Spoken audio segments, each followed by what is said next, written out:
And just because it is the top of the hour, I do want to officially kick things off. This is the third session of Mishnah in Depth Bava Kamma with Rabbi Alex Israel, who we've had the pleasure of learning with these past 2 weeks. This course is a project of Drisha's Rifka Rosenwein Mishnah Division and is sponsored in her memory by her family. Working with the standard daily Mishnah study schedule, you will join a group of committed learners who are dedicating time on their own each day for the study of 1 to 2 mishnayot. Over the course and months of regular study, you will complete Tractates and possibly even Orders of Mishnah. And to anchor this, independent learning and individual learning, Drisha's Mishnah Yomit program has this weekly Mishnah Yomit shiur, where we will have the opportunity to review portions of last week's material, go deeper into elements of the text, and collaborate with your fellow learners. Sources for today's class will be posted in chat shortly. They went out by email a bit before class, but if you didn't get it or are just hopping in, we have them for you. And with that, I want to hand things over to Rabbi Israel. Okay, fantastic. Hope everybody is doing well. I am currently sitting in a wrecked study because my literally 2 hours ago my bookshelf fell off the wall somehow, and it's only about a fifth of the books that are in this room, but still, we'll have to somehow see to what we can do here. And just to give you a sense of where things are going, what we will do is we've got 2 more. Today is our last shiur on the Avot Nizikin that we're going to talk about, and we've got 2 more shiurim on Bava Kamma the next 2 weeks. One of them we're going to talk about hachovel, personal injury, and the I'm not sure what order we're going to do it. And then the other shiur will be about the ganav and the gazlan, the two, and both of them will take us, will be self-contained topics. One is going to be to do with chapter 7, 9, and 10, and one is going to be about chapter 8. So those are our shiurim coming up. And today we're going to plunge back into the topic of the Avot Nizikin and try and gain a bit of today. Most of our class is going to be on, as I started last week, on the topic of the Reshut HaRabim, the public domain. That's the main topic we're going to deal with, but we'll try and deal with some other topics. We'll see how far we can get. Okay, take a look at the top of the sheet, and you will see just a sort of overview of where we're up to. Chapter 1 and 2 were an introduction to the Nizikin, the Arba Avot Nizikin, which we said are 4, but really maybe 5 or 6. Then in chapter 3, we get to chapter 3, Mishnah 1 to 7, the laws of Bor. Bor is a pit, but it can also mean a sort of obstacle or some sort of hidden danger, as we're going to see. Then in the end of chapter 3, the whole of chapter 4, and the beginning of chapter 5, we're going to have the laws of shiur, meaning goring, mainly. Back to Bor at the end of chapter 5, and then chapter 6, sheep. Interestingly enough, it seems like oxen are more prone to gore, and sheep are more prone, maybe because they're around in the domestic situation, eating and treading, right? What we called colloquially foot and mouth. And then at the end of chapter 6 is the topic of Aish, fire, and I hope today we'll get a chance to look at that as well. Okay, so that is what we're going to talk about, and we are going to look at the topic of status of damages and hazards in the Reshut HaRabim, in the public domain, the public thoroughfare. This is, again, the combination of our street, our high street, and also our sidewalk. Okay, so it is both the street and the sidewalk. Okay, and we're going to have some fun situations. We already mentioned that what the Mishnah does is it takes the cases which are mentioned in the Torah, and then it creates its own paradigms, and then it expands them. So I think the best way to view this is to learn the first Mishnah. Then maybe I'll go a little bit, learn the first Mishnah or two. Then I'll go into a little bit of background, some very interesting background, I think. And then we'll look at some of the other applications for this. Yeah. So here we go. I hope you can see it in front of you. This says chapter in English, but it should be chapter 3. In the Hebrew, it says Mishnah Bava Kamma, Perek Gimel. Okay, so this is the 3rd chapter. Hameniach Echad B'Reshut Rabim. By the way, I've got to tell you, I have a very close affinity to this particular Perek. This is the first Perek of Gemara I ever learned in my life. I did start a little bit early, and I was exceedingly confused. I think I was 9 years old, but still, it has a warm place in my heart. They say that the Mishnah in Avot says you cannot compare what you learn as an adult individual to the things you learn as a child. As a child, things have a special emotional pull. The way the Mishnah says is, it's like writing with ink on fresh parchment, as opposed to writing on old parchment, which has already been erased. There's something very fresh about what you learned the first time. Okay, here we go. A person put down their jug. Here it says a man left a jug, but I'm going to say a little even less than that. They just put it down. You're carrying a jug, it's very heavy. You need a break. You put it down on the Reshut HaRabim, right? And somebody came along in the street and tripped on it, b'shvara, and he broke it, patur. Okay, so the implication then is what? Okay, well let's take a look. Okay, and if the man who tripped on it was actually hurt by my jug, then the person who owns the jug is chayav b'nizko nishbara kado b'reshut hara. Okay, so what are we basically saying about the status of the Reshut HaRabim?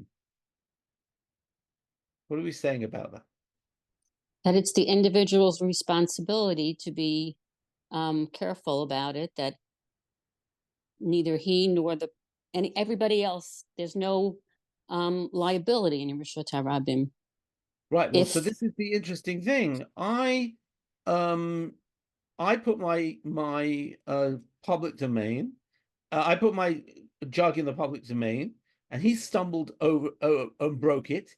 He's exempt. In other words, he doesn't need to pay for my jug. Right? You get the story? He doesn't need to pay for my jug. Okay? and if he was injured by it, the owner of the jug is liable for his injury.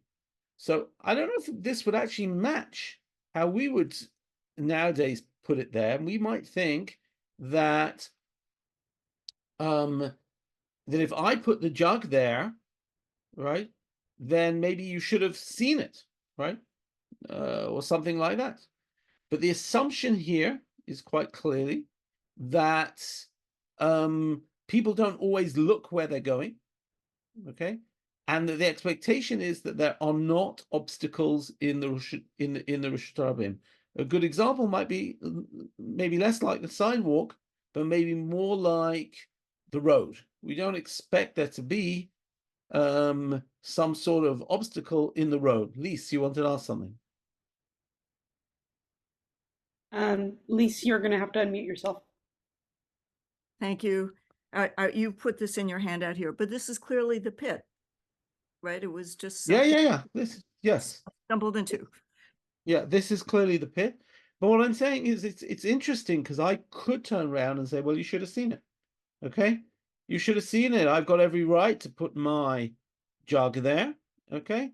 But what they're basically saying is he's exempt if he breaks my jug. More than that, if he, now needs to go to hospital, or he tore his pants because they the jug tore his pants or whatever it is, or if he got a bruise on his leg and had to go to the emergency room, okay, then the owner of the jug is liable for his injury.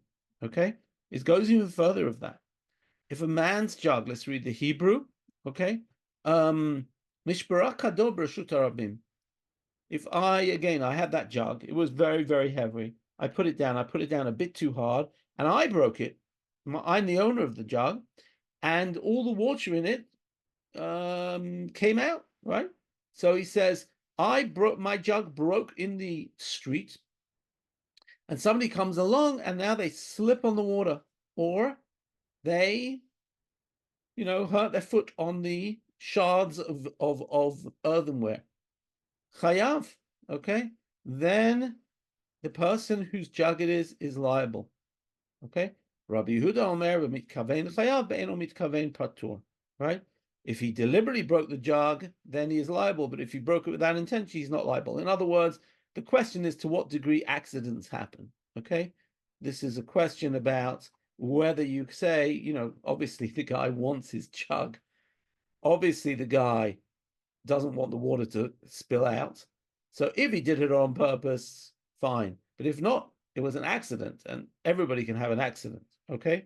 So you can't really necessarily apparently there is a notion of onsin, of ones, that sometimes a freak accident happens, and that I'm not responsible for. Okay?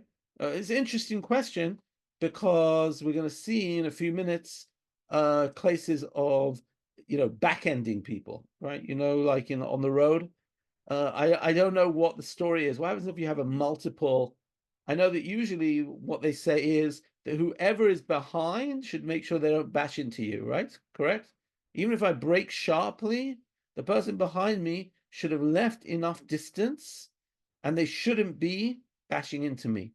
You understand that here, essentially, they're saying a different thing, right? They're saying, even if I bashed into your jug, you're responsible. The guy in the front is responsible. The guy who's walking has the right of way. And I wonder also whether, I don't know what happens in a multi-car pileup, right? Is the guy at the front responsible for everybody in modern case? Or is the guy at the front only responsible for the first car who bashed into him? And then the second car is responsible for the car 3 is responsible for car 2 and car 4. Do you understand what I'm saying? I'm not quite sure if we have any lawyers in the room, but what the Lisa's a lawyer? I'm not a lawyer at all, but I have had car accidents. You have to you have to be able to demonstrate that you had, and the length of space that you have to leave in front of the car in front of you is dictated by state law. Right. So that's what would determine liability, I think. Right. So here's something really interesting, that what we expect is that in our roads, everybody who's behind should be watching themselves, and they should be making sure that they leave the requisite distance before the person in front. Now, the interesting thing is, if you're walking down Fifth Avenue on a very busy shopping Sunday, and people are all there are hordes of people, then would you know if there was something on the floor? Because there's just so many people around. It might well be that there's different rules for pedestrians here. If there was a broken bottle of glass, chas v'shalom, or if we go to the cartoons, if there was a banana peel, I don't know whether people really slip on banana peels, but in the cartoons they do. If there was something to slip on, who would be responsible? Okay. So a broken bottle, I think that I shouldn't have put it there, right? We don't dare say that the person should have watched and seen the broken bottle, because maybe being a pedestrian is different than being a driver. A driver has to make sure they keep the requisite distance. Pedestrians do walk close to one another, and generally we look at our head height, and we're not always looking with our head down. If we are, we're usually looking at our phones, but we're not usually looking at the pavement. In fact, that's what the Gemara says. The Talmud says that people do not look at the pavement. They look around them. They look in the gardens. They're looking at the sky. They're looking at the people. They're not necessarily looking at the floor. Okay, so that's why you have to make sure not to put the broken bottle, or in this case, the broken jar, and it's not the person's responsibility to make sure they don't see it. Okay, which is different from our highway rules, if you understand what I'm saying. Okay, now I want you to be aware that this is a really interesting question about what is allowed in the Reshut Harabim. Okay, I just want to give you fascinating discussion here. I'm going to scroll down to page 2 and just want you to, because we're going to see some of all of this in a minute, but let's just take a look at the rules of the Reshut Harabim. And here I want to start off by looking at this machloket in the Tosefta.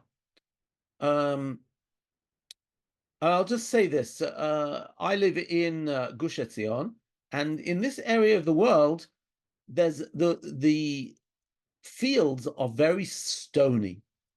What I mean is that even along in the earth, even if you plow the field, you'll see tons of stones coming up in the field. And what the local Arabs do, actually, or the traditional way of farming, is to de-stone your field, to take the stones out your field. And then what you usually do is you take the stones and you build your wall, the wall around the field. You take all the stones, and that's how you build your wall.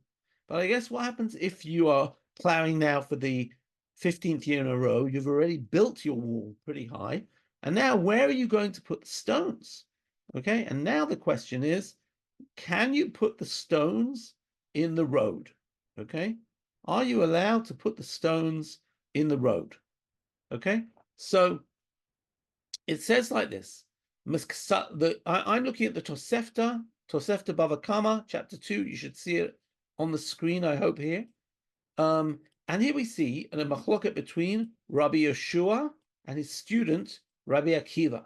Okay, by the way, interestingly enough, usually in the Talmud Bavli, Akiva is spelt with an aleph. In the Makorot Eretz Yisraelim, like the Tosefta, it's with a hey. Okay? Masalkim derech Reshut Harabim, divrei Rabbi Yeshua. Rabbi Yeshua says you can take stones and you can leave them in the public domain, right? Or at least you can maybe pile them up in the public domain until you bring your wagon to sort of cart them off. Maybe that's the story. Rabbi Akiva says no. Just like you're not permitted to damage the public street, kach lo yisakel, and therefore you're not allowed to take any of your stones and put them in the street. The imstakal, and if you remove the stones, yotzi leyam or lenahar or lemkomot trashim, you've got to go and put them immediately in the local river, in the local sea, or into Makomot Trashim. Here it translates it as a quarry.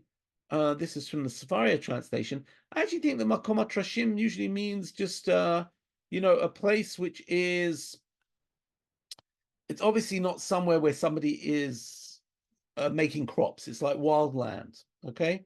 But it is stony wild land. In other words, you won't be affecting the landscape in any way. It's not like you're ruining somebody's garden or you're ruining a beautiful forest. Okay, so Rabbi Akiva, what I wanted to show you here is that Rabbi Yeshua and Rabbi Akiva, that it's not clear what you are allowed to leave in the street. I'll give you, and I'll just show you. Let's keep reading. Hamasakel notel avim min ha'emsav noten listadim v'imbar acher v'uzak b'hem harei ze chayav. One who removes stones must take them from the middle, I guess from the middle of the street, and put them on the sides. But if somebody comes along and is injured by them, the one who removed the stones is liable, even though they said that this is like one who removes stones from before animals and places them before people. In other words, what they're saying is, usually if you find a stone in the street, you move it from the center of the street, the animals go in the center of the street, and you put it on the side of the road so that an animal won't get hurt. But a human being could get hurt.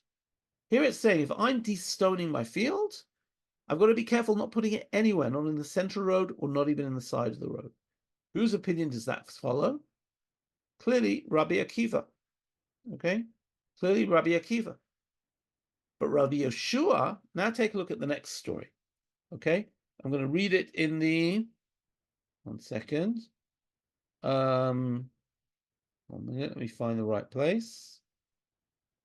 Here we go.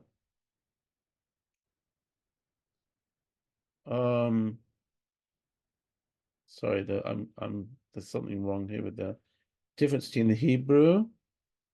Okay, sorry. I'm starting from here. I'm just highlighting. Hamasakel, somebody who, and I'm starting in English where I've also highlighted.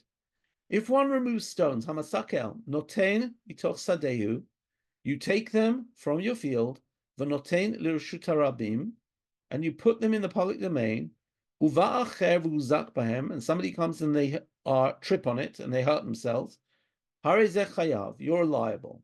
Aval bishamro sakel mitoch she'ena shelo v'noten l'toch shelo. Even though they said that this is like somebody who removes stones from something which is not your property to something which is one's property. What are they saying? They're saying that, in fact, the street is my property. The street is mine, and it's yours, and it's everyone's. And therefore, what should I be allowed to put in the street? You can put your bag in the street, and I can put my bag in the street. Everybody can put their stuff in the street. The street is the Reshut Harabim. It belongs to you. It belongs to me. We can all put stuff there. Everybody's got to watch out. And this seems to be a really interesting debate about whether the Reshut Harabim literally is the Reshut which belongs to everybody, and therefore anybody can put stuff there, and it is the passerby who has to watch out, or possibly your responsibility is, because it belongs to everybody, is to keep it clear. Rabbi Akiva thought that you should have to keep it clear. Rabbi Yeshua thought that it really belongs to everybody. And now listen to this story according to Rabbi Yeshua. A certain person was destoning his field and emptying them into the public domain. A pious man, this guy is called, this is Maaseh, right? And it says, Hayach Chasid Echad. There is a good Samaritan, a pious man, pursues him and says to him, why are you removing stones from that which is not yours to that which is yours? That's exactly the example they've given. In other words, he says, well, if you're removing stones from what is not mine, my field, to where it's yours, what's the problem? He says, he laughed at him. Time passed and that man had to sell his field. And he was walking in that place on the street and he tripped. He then said, how well did that man say to me, look, you're removing stones from that which is not yours to that which is yours. In other words, you understand what the story is saying. The guy said, you think that the field is yours and you can just put it in the public domain, but one day that's going to come around to bite you. Now, let me just show you a Mishnah in Bava Metzia, which shows how complicated this is. Okay, there are certain things that you can't necessarily manage in your own house.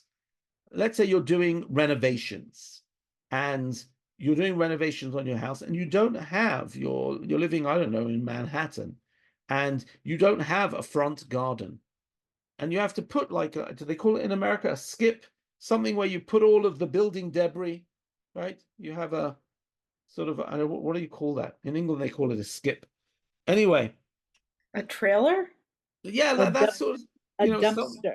a dumpster, exactly, a dumpster. So sometimes they'll put that in the street, and sometimes they'll put like a, you know, a special slide so that all the debris can go there and it won't hurt anyone. But the interesting thing is, the only place you can put this stuff is in the street, right? For example, now in our society you need a permit for that, right? I just had this with my neighbor. My neighbor just did an extension to his house, and he actually asked me, he didn't have a front yard or anything, asked me whether he could use my driveway to put all the stuff. But even the amount of building material was too much, and he put it on the front sidewalk, right? And this is a great example. So let's take a look here. Lisa, I'll take your question in a second, but here we go. Hamotzi zevel l'reshut harabim. You get a big pile of manure, excuse me, and you want to spread it out in your field. So the delivery truck comes so it says, one who takes manure out to the public domain in order to be transported to fertilize a field, he who takes it out from the property takes it out and immediately He who takes to fertilize the field, takes to fertilize the field. So what are they saying? The minute I get the delivery, I have to shovel it into my field so that it can stay there literally a short amount of time. I understand there's no way to deliver it straight into your field, but immediately you've got to dispose of it and take it out of the public domain. In other words, as you can see the Steinsaltz here, they must relocate the manure immediately without allowing it to sit around in the public domain. Now, what about if you're building a wall? You're building your front wall, right? How do you deal with you've got to make the cement. So look at this. Ein shorim tit b'reshut harabim. You're not allowed to soak clay in the public domain before it's needed. One may not mold bricks in the public domain, since they take a long time and it inhibits the use of public domain by others. So this is clearly saying that anything that's going to be an obstacle in the public domain, it can be there for a short time, for essential time, but anything that's going to take a long time, like soaking clay or like making bricks, that cannot be done on your premises. You'll have to do it off-site and you're going to bring it to you. But look at this. One may need clay in the public domain, as this process doesn't take too long, but not bricks. And one who builds a structure, keeping the building materials in the public domain, whoever brings them and immediately who builds the structure, builds with them and may not leave them there. So again, you can have your sort of day's delivery of bricks, but not your week's delivery of bricks, right? And if the stones cause damage before you had a chance to build them into the structure, you still must pay for the damage. What's interesting is the Reshut HaRabim is a delicate place. It's a public thoroughfare which needs to be used for the public. Sometimes it's used for the public to pass by, but sometimes it's used in order to service my particular field or my property. And the question is, what are your rights and what are your duties? And according to the Mishnah in Bava, you have the right to be able to keep something there which will be there on a very short term, on an immediate basis. And even then, you're going to have to pay for any damage it causes.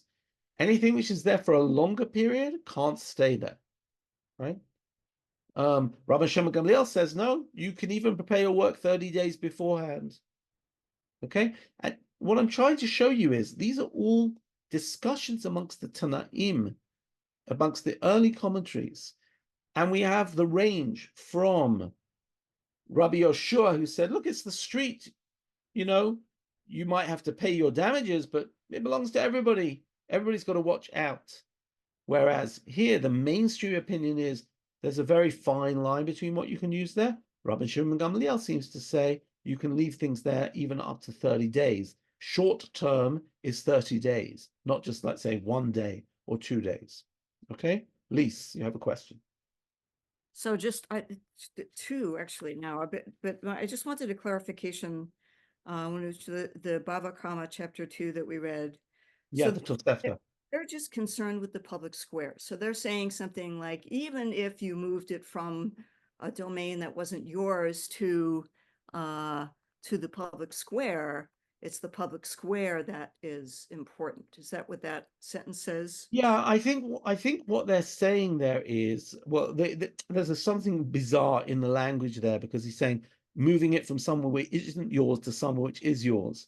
And what he's trying to say is that the field is only yours now and it won't necessarily be forever, but the street will always be yours. Okay?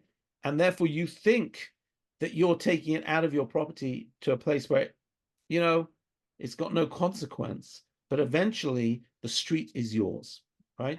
And again, you can read that one of two ways, right? On the one hand, it's yours, it belongs to everybody. So I could say, I can do whatever I want there. On the other hand, right, everybody's got to pass by. So you want it to be as clear as possible. And I think it's exactly that language which raises the question, the tension. Is it the Reshut Harabim? Is it belonging to everybody? Or is it there for everybody's convenience? Okay, that's, I think, the interesting inquest that they're grappling with. And then my next question was, is there a difference between a pit and an obstacle, or are they considered the same thing? as far as we are going to be concerned, it's going to be sort of the same. Okay. In fact, let's go back to our chapter. I'm going to scroll back up now I just want to give you some of the background to understand. We're only reading the Mishnah, and the Mishnah has already come to certain conclusions. But I wanted you to see these, to see how complicated the backstory is, yes, and that it's not, it's not entirely clear at all. I was, by the way, I've been thinking a lot about this in a more, how should I say, conceptual sense. How much do things which happen, let's call it environmental things, right? We sometimes think that we, produce certain waste, and then it eventually affects the Reshut HaRabim. How much are we liable for that, or how much do we have to be responsible for that? We might talk about that in terms of noise pollution in our own world, but I even think it might be really relevant in terms of our effect in, if I can think about it even bigger conceptually, how much how much am I responsible to keep the public environment clean? Or how much should I say, I've got my rights, I can do what I want. If somebody gets damaged, fine, I'll pick up the tab, but come what it may. And it's a very interesting debate about public space and how much public space should be neutral space. Somebody once said that in Israel, everybody always, the famous story where there's some people shouting Shabbos, Shabbos, and they're throwing stones, and the rabbi goes up to them and says, I don't understand. If you were in Brooklyn, you wouldn't throw stones to say Shabbos. Why in Yerushalayim are you doing this? And the answer is, of course, that everybody thinks that Yerushalayim belongs to them. Everybody thinks that Yerushalayim needs to go according to their rules. Nobody has an expectation, right, in the streets of London, that the streets of London will go according to the Jewish community. But everybody has an expectation that, of course, the public face of Israel is going to reflect them, whether you're on the left or the right or religious. You're probably aware of the discussion we've had this year in Israel about public prayer in the public space, right? And, how do we see the Reshut HaRabim? Is the Reshut HaRabim a place where, it should be, a separation of religion and state, right? It should be, it's, again, fascinating. When the secular group came along and said you shouldn't be able to have separated gender prayer services in the public space because it's an offense to people who are secular, the religious people turned around to them and said, I just want you to know that we've been for the last 40 years driving along the highways of Tel Aviv, and there are swimsuit models advertising whatever it might be. Now, I'm a Haredi person. It offends me to see people, members of the opposite sex undressed. I put up with it. That was something in the public space which I put up with. Can't you put up with prayer? Right? Very interesting question about who does, what is considered neutral public space and what is considered to be, an offense in the public space. So I actually think you can take this whole discussion about the Reshut HaRabim to much, much higher levels when you're thinking about it in terms of the values behind it. Okay, I hope it's okay to take it to that level. Deborah. I was thinking about that we've become much more aware about chemical pollution also, that if you dump chemicals in a river, then or in ground soil, that it leaches into, and you might think that that's in public space, it leaches into private space too. Right. Or it pollutes public resources. Right. Right. So that would probably be our modern equivalent of their destoning your field. Where you say it's just a bunch of stones, what's the problem? But eventually you might trip on them. Yeah, Natan. No? Okay, fine. Okay, so let's go back to chapter 3, because I hope that now we'll get a sense. We've already said that you're allowed to, it seems like, that one of the things you're allowed to do in the street is to put your jug down. That is something you're allowed to do. It's a normal thing to do. However, if somebody doesn't see it, right, you're allowed to put it down. Somebody doesn't see it, you're responsible for the danger. You're meant to be putting some flashing lights around it to make sure that the person actually sees it, right? Or for example, let's look at Mishnah number 2 here. I hope people can see the Mishnah. I'm highlighting just so people can focus, people can see. Okay, Hashofech mayim b'reshut harabim. If you pour out water in the public domain, v'uzak b'acher, and somebody was hurt by it, chayav b'nisko, you are responsible. Hamatznia et hakotz ve'et haschuchit. This is one I really love. If a person hid something sharp or glass, okay, you hid it somewhere, okay, or somebody put some sharp objects into their fence, the gadar, the gedar shenafal reshut harabim v'uzku b'hem acharim chayav b'niskam. So an example might be that I hid some sharp objects somewhere which I thought was safe, but eventually they've made their way into the public space. Again, I'm responsible. What's the understanding? People expect the street to be clear. People expect not to trip, that there won't be obstacles in the street, that there won't be sharp objects in the street, and I am responsible if I am put in the street. Look at number 3, because this relates directly to what we spoke about before. This is somebody who wants to make compost, right? So I take some, remember, in the street, you have lots of animals. The animals are pooping all over the show, right? And the streets are full of mud. So I figure to myself, you know what? This is a great opportunity. I have just cut my field. I'll take some of my straw. I'll put it in the street. Animals will poop on it. And eventually, after 2 or 3 days, I'll pick it up and it'll be great compost for my field. Okay? That's what I'm going to do. So he says, verse Mishnah 3, if a person put their chopped straw and stubble into the public domain to make them into fertilizer, okay? Lizvalim, but somebody came along and they slipped on it, right? Another person was injured. He's liable for an injury, and more than that, whoever comes and takes first possession of them is welcome. In other words, I can come along, you've put your straw there, right? And I can say, oh, somebody left their straw here, I'm walking off with it. Why? Because it's a public hazard, right? You shouldn't be doing that. So if you left it there, whoever put it there is responsible, right? However, if somebody left it there, somebody in the public has got the right to take it away because they're just removing a hazard. They're not taking my straw, okay?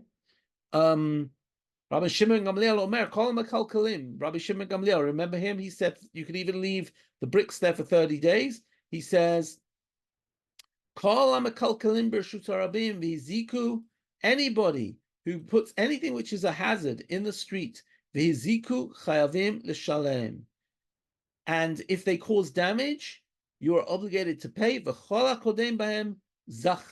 And anybody who takes them has rights to take them. So if I left some glass there, right? If I left some water there, some oil spilled, whatever it might be, and somebody decides to scoop it up, finders keepers, right? Why finders keepers? Because nobody should have left anything in the street which is going to affect the street.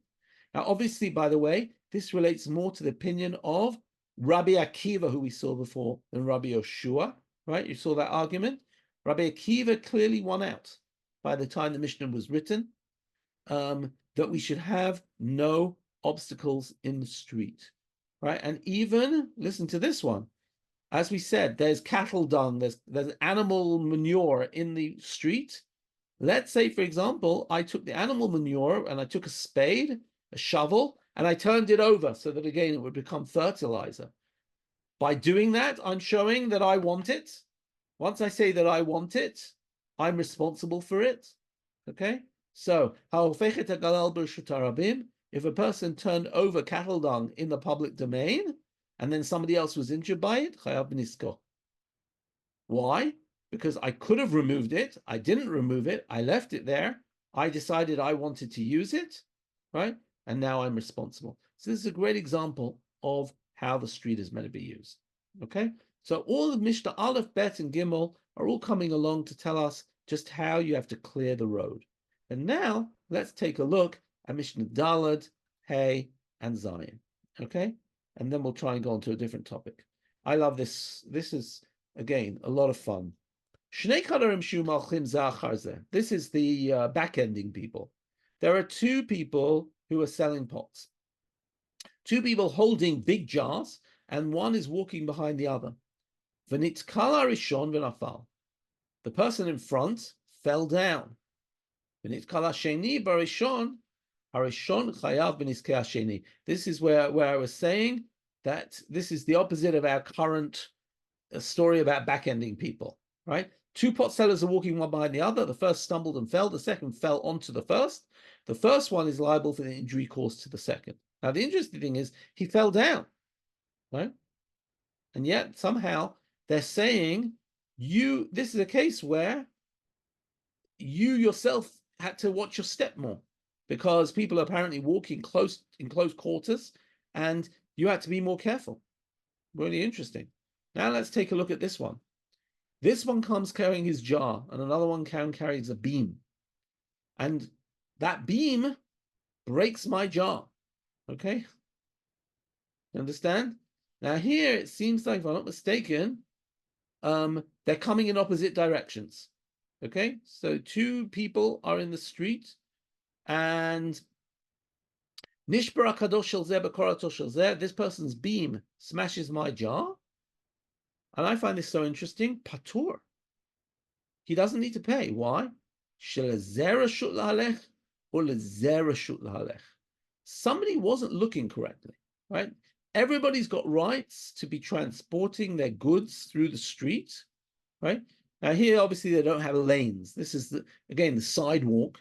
But everybody's got to pay care not to cause damage, not to have damage caused. Apparently, they've both got equal rights to be there. They've both got to make sure a collision doesn't happen. Here we're apparently blaming the pot person who walked into the beam as much as the beam, because they're going in opposite directions, right? As much as the beam which went into the pot. I assume this is when they're going on a normal trajectory, not when it suddenly swung in a wild direction. Okay? Now they give a different scenario. Let's say they're walking in the same direction, and the guy's carrying wood, and the potter is walking behind him. And the potter who's behind, it gets broken by the wood, right? Patur balakora. Why? Because the potter should have kept a distance. That's like what we always say, keep a distance from the car in front. But if the person with the wood suddenly stopped, inexplicably, he stopped fast, chayav. If he said, I've got to stop yourself, patur. So do you understand? There are all these really interesting going on in the street about who has rights to be where, who is reliable, who is liable, and all of this. Okay? Are we good? Yeah? All right, great. I want to, hold on, let me just check the next two. Oh, and Mishnah 6 is fascinating. I hope you can see it on the screen. Mishnah 6, Shnaim shayu malchim b'reshut harabim, echad ratz v'echad mahalech. Two people are going in the public domain. One is walking and one is running. Or shayu shnehem ratzim, or maybe they were both running. V'ziku zeh zeh shnehem peturim. Right? Then neither is liable. And the assumption here is that it's normal to run in the street. You don't, and this again is to do with what's the speed limit, right? Apparently, the street is a place where you've got to watch what's coming in your direction, where you've got to keep your distance from other people, where you don't expect people to fall down in front of you, but people can run, right? And you can't say, well, you were running too fast, right? And all of this. I'll just give the last example because we've spoken a lot with one example, but here's another one. If a man is splitting wood, cutting wood, bereshut yachid, in his own garden. So I'm in my own garden. He's zik bereshut rabim, but a wood chip flew into the street and hurt somebody. Or if somebody was chopping wood in the street, the zik bereshut yachid, and a chip flew off into somebody's private domain. Bereshut yachid v'zik bereshut acher chayav. Interesting. 3 examples, right? It says if somebody's chopping wood in a private domain and it goes into the street, you're obligated. You're liable.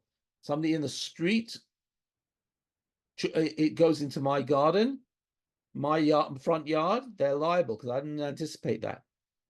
If I'm chopping wood in my front yard and it goes to my neighbor's front yard, I'm liable.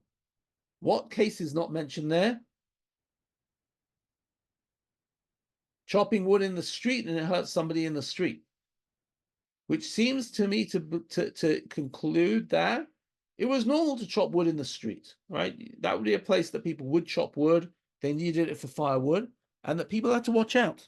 And if you saw somebody chopping wood, maybe you'd keep your distance, right? Like, for example, if we saw, I don't know, a tractor delivering something to a 3rd floor apartment, we might decide not to walk underneath that tractor. In the same way, if you see somebody chopping wood, maybe you should keep your distance. So all I'm pointing out is here there's a really complicated dynamic that the Mishnah is trying to really get through to explain all the situations of the Reshut HaRabim, and the Reshut HaRabim becomes a very fascinating place in this regard. Okay, so that was the first topic that I thought would take about, I don't know how long, but a lot long. It's taken a lot longer than I thought. Okay, Lise. So where do humans always being considered liable? That was in the first chapter, right? Humans are always liable. So where does this come in with somebody who's chopping wood? I mean, why would they be considered exempt in the public square? Okay, so the truth is, you're asking a great question. I think this is exactly part of the complex to do with the public thoroughfare. The public thoroughfare seems to be a place where people used the public yard. People would frequently keep their chickens there. They'd have their oven there. There were all sorts of hazards that were normal to be there. Okay, so the question is, what would be a normal thing to do? Let's say that the community oven was there and a 3-year-old walked up to the oven and put their hand on it. So it actually is the responsibility of the mum to watch the 3-year-old to make sure that the 3-year-old doesn't put their hand on it, because the oven sits in the local, village square, and it's hot, and that's something that you have to know about, right? So I think that's exactly, you've put your finger on exactly what the question is. What is considered to be a normal usage of public space or not? And I imagine that has changed. So for example, if you're living in New York City, and you have a dog and your dog poops, you're expected to pick up your dog poop. And if somebody, got damaged by it, you might be liable to pay for that. However, if you're in New York City, when there were horses and carriages there, nobody was picking up their poop, right? So, circumstances change as to what is normal. 50 years ago, nobody was picking up dog poop. Okay, a good example would be smoke, right? Nowadays in public spaces, people are expected not to smoke, right? 50 years ago, it was very normal to smoke. Nowadays, if somebody was smoking in a workplace, you could probably sue them and say, you have some sort of you created a health hazard. Nobody would have done that in the 1960s or 1950s or 1970s. So I think there is certain consensus, and maybe sometimes law has to define this consensus about what is considered to be reasonable in the public space.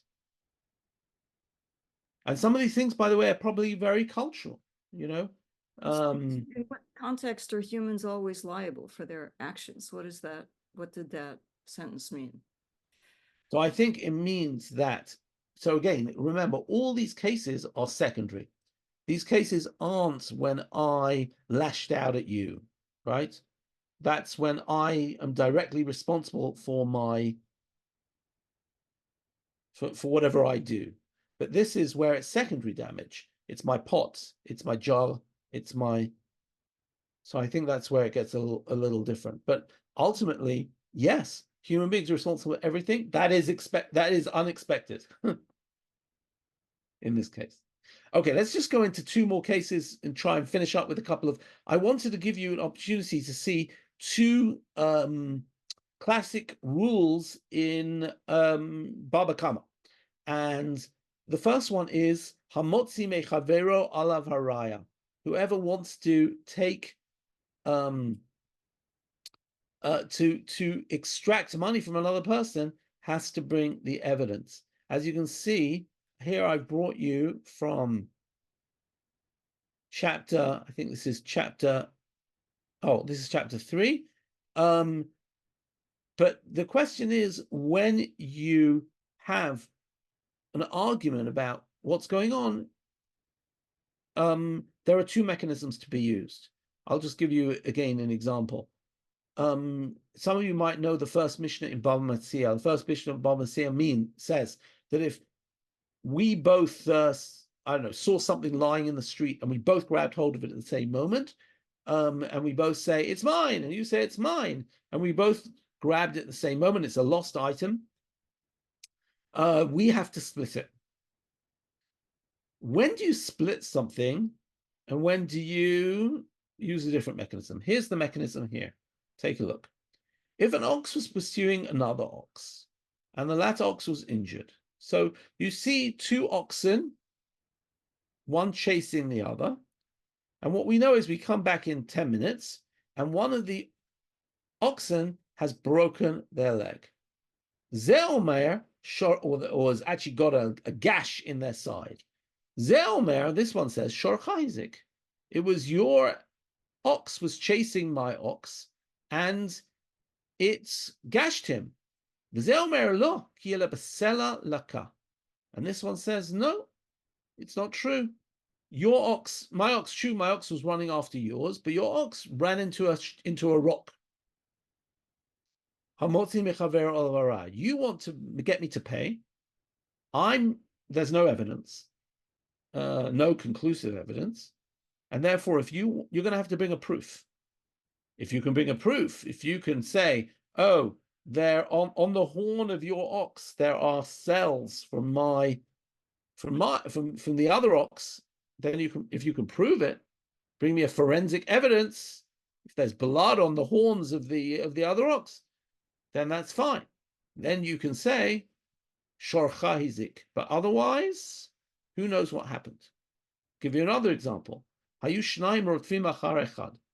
Two oxen, right? There are three of us, right? Reuven, Shimon, and Levi.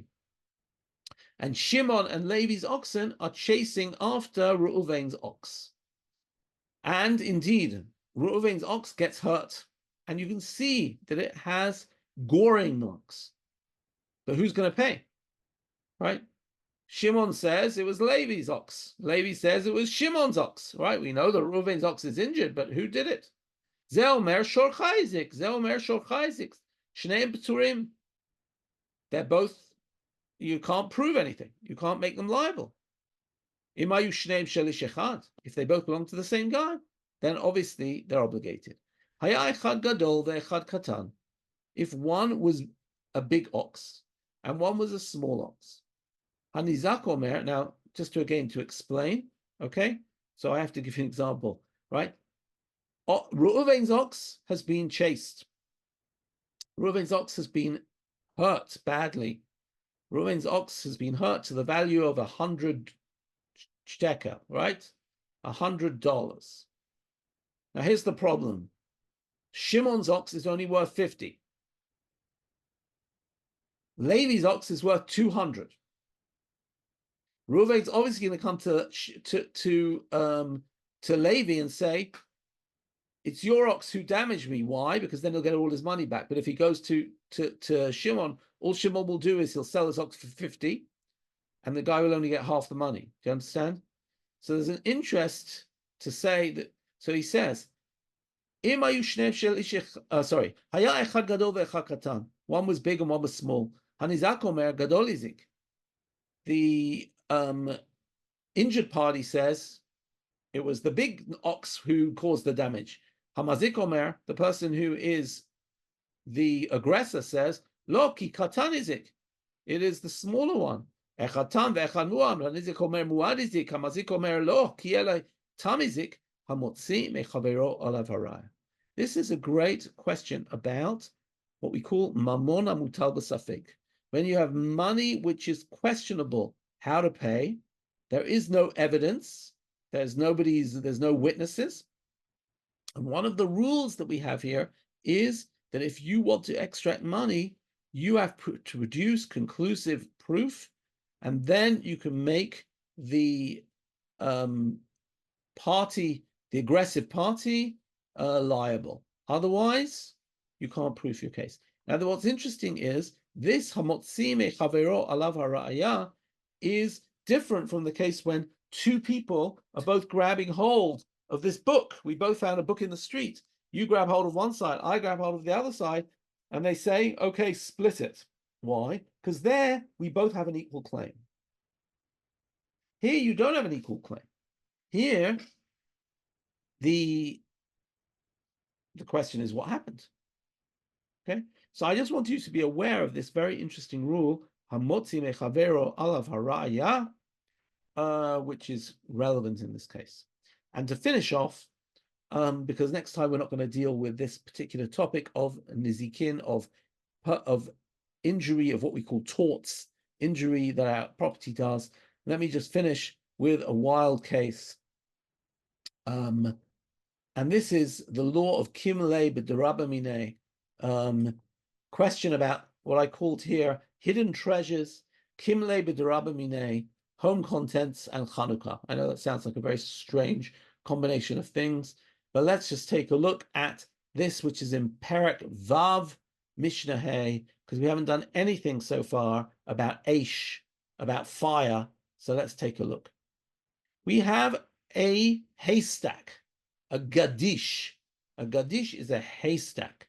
And I'm an arsonist, and I decide I don't like you, and I am going to get rid of your haystack. Okay, so I set it on fire.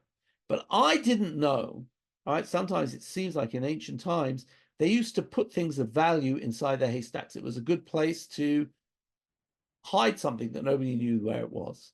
Hayu bo kelim v'dalaku. Okay, so I thought I was igniting a haystack, but in fact, inside there, you had put all of your winter wardrobe. Yeah, and now I'm not only liable for the haystack, but I'm liable for all of your winter clothes, right? And I just burnt them. I had no clue, right? So, gadish, if I set your haystack on fire, and there were utensils there, and they burnt. Rabbi Yehuda says, you got to pay what you damaged. Chachamim say, right? All you need to pay for is a stack of wheat or a stack of barley, because that's what you thought you were damaging. Interesting. So here we've got an interesting question about what is reasonable to be inside. Okay, you'll see when you get to the end of the Mishnah something even more surprising. Now listen to this. I'm now going to light the haystack, but now there is a animal who is tied to the haystack. Now, if the animal is chained to the haystack, when it burns, the animal won't be able to get away. So hayagadi kafutlo ve'evet samuchlo v'nisraf imo chayav. So he's saying if there is a gedi, what's a gedi? A kid, a baby goat who is actually tied to the haystack and it burns, I'm going to be responsible. Now, what happens if there was a slave who was sitting next to the haystack and he also got burnt? Apparently, you're not liable for the slave. Why? Because he could have run away. He's only nearby. He's not tied to it. But if there was Eved Kafutlo, Ugdisa muchlov v'nisrafimo patur. What are you patur for, right? What are you not liable for? If there was a slave fastened to it, chained to the haystack, and a kid stood near, and they were burnt with it, he is not liable. And here, what do you mean is patur? He's not liable, right? And here is a very interesting halacha, which I want to point out. If you set a haystack on fire and there is a slave who is chained to the haystack and the slave dies, you aren't responsible for the haystack only, you're responsible for murder. And you're going to be put to death for murdering somebody. And here there's a very interesting rule of kim le b'derabba mineh. We only obligate you if you've got two liabilities. One is a capital case and one is a financial case. You're only liable for the capital case. In other words, the murderer, the person who set the haystack on fire, and the slave could not get away, so he's responsible for murdering this guy. He's responsible for murder. What we say is now he will be put to death, but his estate will not be liable for the haystack. Why? Because it's bad enough that you're getting murdered. We're not charging you extra money. A person cannot be obligated with more than their life. And that's called kim le b'derabba mineh, right? He is established with that which is greater. Okay?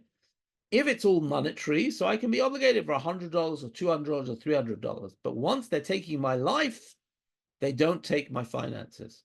I just find that a fascinating rule of halacha, which I thought it was worthwhile mentioning. But let me just finish these two mishnayot. I know we're a little bit over time, but let's just finish off. Umodim chachamim l'Rabbi Yehuda b'maliket habira shu mashalem kol ma shebetocho shekein derech bnei adam laniach babatim. However, the chachamim agree with Rabbi Yehuda that if somebody set a house on fire, and he didn't realize that the guy in the house had all of his, I don't know, had a huge library. And he says, I didn't know he had a library. I just thought he had a table and kitchen. I didn't know he had a priceless library.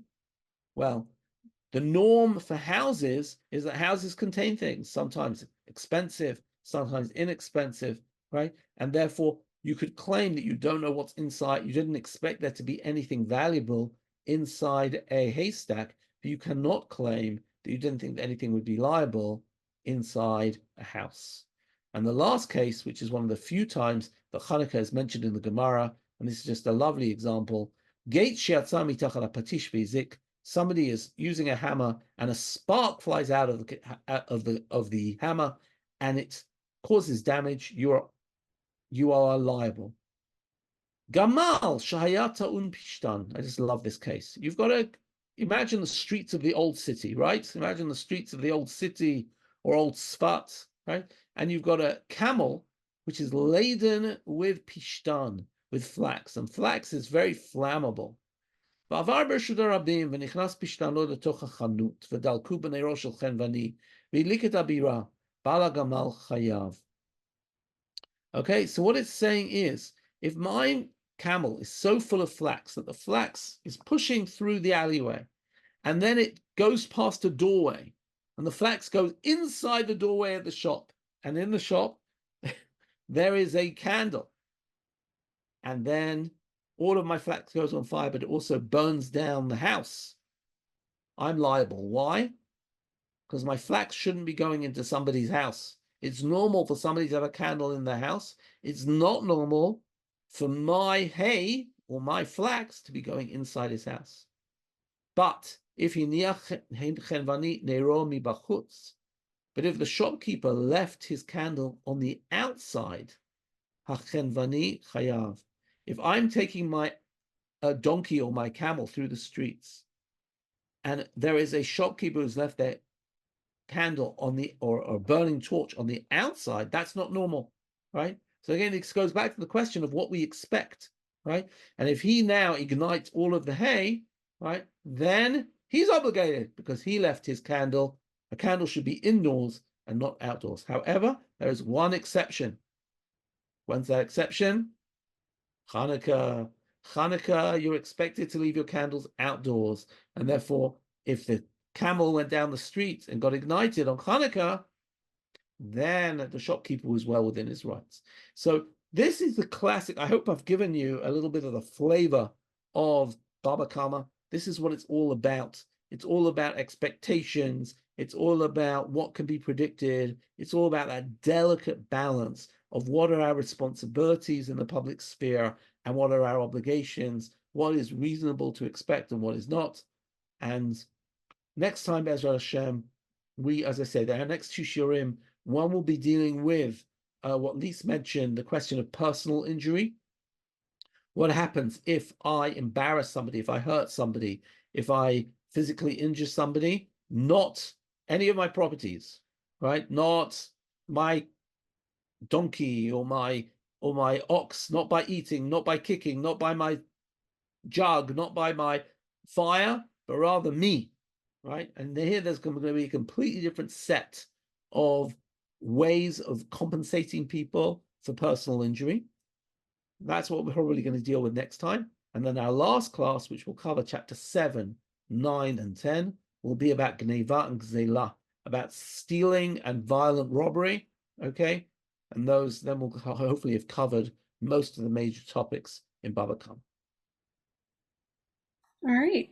Thank you, everyone, for joining. Thank you for your questions and your comments. And thank you, Rabbi Zol, for giving us the outline of the next few weeks. And you can sign up at drisha.org/classes for more Mishnah in depth and all other upcoming classes. Take care.